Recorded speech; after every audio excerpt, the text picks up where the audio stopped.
All right, folks, it's the 2024 Sydney National 4x4 and Outdoor Show, and we're joined by a very special guest, the man, the myth, the legend, Tyler Thompson. For starters, how's the show been? Yeah, look, mate, it's day 3. It's been a long 3 days, Sunday afternoon, but we're getting there. I'm exhausted. I'll try my best to be enthusiastic, run through all the mods and cool things under this GQ. Big time. Now, this is an episode with a little bit of a twist. Usually we do full show recaps, and you probably would have already seen that on the channel, but I'm getting some ideas. All right? Now, Tyler and Demi have obviously copied me through and through with the 80 series, the retro turbo petrol thing. I figured soon it might be time for me to sort of copy Tyler with some ideas, and I figured running through the GQ here at the show is probably going to be my best opportunity to pick his brain and make a list of mods for myself. And that's what we're going to do. Now, for starters, let's chat to the people about what this actually is, how many iterations it's gone through, what's the history of the car? Yeah, so it's a 1995 TD42 Nissan GQ Patrol. I bought it stock standard, grandpa spec, as you do. Had just like a factory bull bar and nothing really done to it at all. Yeah, we pretty much just spent 3-4 months like built this thing from the ground up into what it is now. And then we're always doing new things, improving it, bigger and better things as time goes on. Yeah, epic. And it hasn't always been smooth sailing with this car, right? I remember there's been a couple of episodes of some engine woes and alike. How's it been from a journey, obviously, over quite a few months now, the build? Yeah. You getting there? We're actually heading off to Cape York in about 4 days. So right now it's like beautiful, all ready to go. Yeah. Hopefully nothing happens between now and then. But yeah, so motor, when we got this car, it had 700,000 kilometers on it. So it did have a lot of kilometers. I thought, hey, let's put a 12 mil fuel pump, a big turbo and all those things on it, which maybe not the smartest idea. Well, look. Yeah, there's brighter ideas out there than asking a 750,000 kilometre car to do the boogaloo, but it happens. Yeah, it was actually still going. It just burnt oil and had blow-by, but we came across like a cheap second-hand factory turbo TD42 with 200,000 kilometres on it. So I thought, hey, we'll swap it out, make it more reliable. It did the exact opposite. It made it less reliable. The motor we put in was garbage. So now it's got a factory turbo crate motor in it. So you can actually still buy TD42s brand new from Nissan. So just thought I'll go all out and do it properly this time. 3rd time lucky. Epic. So 3 motors in. We finally got it where we needed it to be. And a Cape York trip on the horizon is very exciting. So if you want to see all that stuff, go and subscribe to Tyler's channel. We'll put it in the description of this video. But folks, I'm here to rack his brain and steal some ideas, and that's exactly what I'm going to do. So let's start up the front. I want to talk about bull bar. I want to talk about engine mods, the bar work, and the paint work. It's very controversial when you painted this thing. So let's dive into it.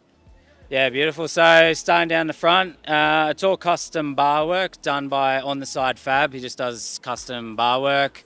It's got a high mount winch. It's still 12 volt, but it's a worn 8274, so it's got 40 meters of synthetic rope on it. GME antenna. We got Ultimate 9 light bars. And then, in the engine bay itself, we have a 12 mil Clive Island fuel pump. We have a Garrett turbo, high performance diesel, top mount intercooler. I suppose they're the main sort of mods. It's just like a factory turbo crate, unopened crate motor. There's nothing actually done to the motor itself. Haven't had it on the dyno, but I'd say it's about the 200 horsepower mark. Yeah. Sometimes with something that's going to go to Cape York and you want to be reliable, the key is simplicity. And I think that's probably one of the big takeaways after all you've been through. Yeah, for sure. Like the TD42s are a really good bush-proof motor. Like it's like one wire to make them run. They're super simple, but you don't want to try and put too much power through them. Otherwise, see you later. Okay, I'm already seeing an issue with my future plans, but that's okay. We're going to find out the hard way. Now, let's talk about paint. Yeah. This was the most controversial thing I'd ever seen someone do pretty much to a GQ, and you probably copped more heat than you anticipated potentially. Yeah, there's a few people a little bit upset about it, but you get that. At least it's unique. So it's like it's a protective paint all the way along it. It came out a bit different colour to what we wanted. It's meant to be like a gold. And then this is a rose gold. Yep. It's pink. But we got rose gold. You know the iPhones and the Apple. Yep. The Apple pink is rose gold. Yep. So that's the same colour. So it's rose gold and like a bronzy sort of colour, but it does the job. Now, is it the same mob that did the sliders, the rear bar, the rear scrubbies and all that? Yeah, scrubbies, sliders the same, and that's a Razzler rear bar. So Razzler Fabrication Company down in Melbourne. Yeah, epic. Awesome, man. This thing's absolute tough as. Roof rack wise, what are we looking at? Touring setup? Yeah, so it's a front runner slimline 2 platform. We've got a Dashi 180-degree awning on it, some treads up there. Yeah, the Ultimate 9 light. Keep it simple. Simple, I like it. Let's jump to the side of the cars, talk suspension mods, wheels, tyres, and a bit more. Okay, coming around the side of the controversial pink GQ, this is where the cool stuff begins, I guess. We're going to talk wheels, tyres, suspension, and some other driveline mods. This thing's tough. There's no denying that. What have you done to make it bushproof? Yeah, so we've set it up for the hardest tracks in the country, really, to tackle anything that I can throw at it. But yeah, so it's got GU diffs front and rear. Yep. The GU front diff is braced. We've also upgraded to chromoly nitro gear axles in there. Yep. So super strong. Suspension is a Superior Engineering Hyperflex 3 to 4 inch lift kit. Okay. So it's got big Dobinson flexi coils in it just so that they work all the way through the suspension, so you're not clanging coils in and out all the time. Tyres, they're 35 by 12.5 R17. They're a Goodyear Wrangler Boulder. And then the wheels are a Neg 38 Dirty Life Mesa beadlock. With the GU diffs, you get plus 20 over GQ diffs. Yep. As well as you get the stronger CVs, better brakes. So this is now Neg 58 from factory. So it's yeah, which is one of the things that makes it super capable. When you're on the tracks, pretty much I can just like drive it through anything, not have to like worry. Yeah, true. So it hits the tyres, and then if it happens to get past the tyres, it hits all your bar work. Yeah. So like I've taken this thing everywhere, and it doesn't have any dents or damage on it. Yeah, and for a car that gets wheeled and abused as much as yours does, it is incredibly straight still, so it does make sense. And I guess it's also probably a testament to the Predator paintwork as well, keeping it from getting too banged up. In terms of gearbox, still manual? Yeah, 5-speed manual patrol gearbox. All the patrol driveline stuff's pretty strong, so I suppose you coming from a Land Cruiser where you have to upgrade everything because of brakes. With a patrol, you just leave the gearbox and transfer and that, and you'll be sweet. Okay, fighting words late in the Sunday. It's a low blow, but it's fair enough after all the grief I've given you. Your favourite thing and least favourite thing about this car? I suppose the least favourite thing is, it doesn't really worry me too much, but this car's like a tractor to drive. Like, it's on the road, it's loud, it's noisy, it's obnoxious, depends what way you look at it. Yeah. It's pretty fun to drive, but when you're like 15 hours into like a trip down the highway, you're like, a little bit more comfort would be ideal. Yeah. And I suppose the favourite part would be how set up it is for capable wheeling. So like the suspension, the wide offset, the tyres, the bar work. Yeah. That's kind of 3 things, but hey. That's all right, you can't count. I understand, typical GQ owner. Anyway, let's jump inside. We'll show you guys the interior. Maybe it's finally time to upgrade from your old four-wheel drive to a brand new tow rig. Maybe you just want to get your hands on a caravan, get yourself a ski, a boat, or take your family on a holiday. Look, we all need an extra helping hand sometimes, and Finance Hunting have come on board to help you guys out. If you need any help making your dreams a reality, head to the website in my bio or give them a call. They're affordable, they're reliable, they're mates of mine. We absolutely love having them on as a sponsor. Anyway, back to the episode. All right, the inside of a GQ, it's agricultural. It goes with the theme of the tractor that you mentioned before, but you've done a couple of minor things in here to make it a bit more homely. What are we looking at? Yeah, so I suppose it's pretty agricultural, but it's similar to a 79 straight off the factory floor in 2024. 110 grand cheaper too, might I add. But no, it's got a SAS steering wheel. I hate it. It was there when I bought the car. I haven't upgraded yet, but yeah, that's a one-day thing. Yep. We got the GME XRS, handheld UHF there. So I got winch controls here, an isolator switch, and in and out. We got our twin locker switches. Yep. I suppose the nicest thing is the seats I'm sitting on. So they're XR6 Falcon seats that have been reupholstered with like a nice leather and patrol on it, so everyone knows you're driving a patrol in case they already didn't know. That's right, in case they forget. Red arc gauges. Yeah, keep an eye on everything. Yeah. Outstanding. In here, any plans to do anything to make it a little more comfortable, or do you find it's fine?